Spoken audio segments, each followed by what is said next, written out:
One of my favorite pillars to aging well and living longer is having healthy relationships and social connection.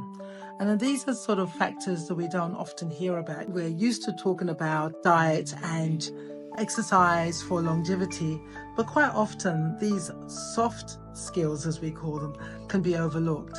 The importance of having healthy relationships and strong social connections with age, quite often we take it for granted. So a lot of us as women, we're used to having good relationships and we're used to cultivating those relationships over time. And by the time we get to our age, a lot of us have had relationships for many decades, relationships that have seen us go through so many different twists and turns and ups and downs of life, and they've seen us go through so many iterations of our personalities and of our being. So by the time we get to midlife and beyond, if we're lucky, we've had the opportunity to have amazing friendships that have seen us go through so many things that really have a strong understanding of who we are.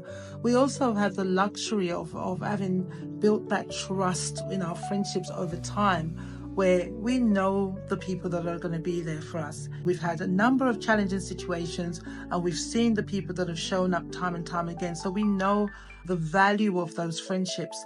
So as we get older, so we can really drop into those friendships. We can let our guards down a lot more with those friendships because they've stood the test of time.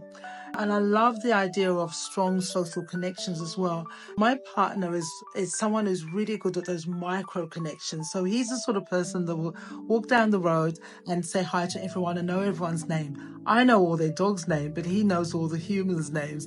And I always marvel at how good he is at that. I'm not great at the micro connections, but what I am great at is the more deeper social connections. So I've got a lot more friendship. My friendships groups are very wide and very varied, whereas my partner tends to have fewer friends but great at the micro connections. So I don't think it really matters. I think it's whatever works for you. But what I marvel at is how good women are at at building and maintaining those social connections over time and over decades, and how when we get to midlife, how valuable those relationships and those connections will be.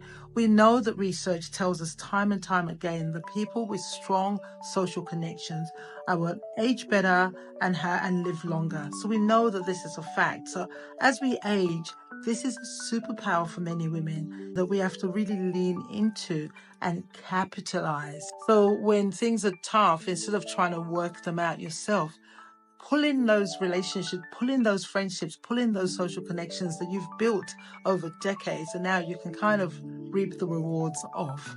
So I'm excited that throughout the whole of April that we're going to be focused on this theme of strong relationships and strong social connections and how important they are as we age.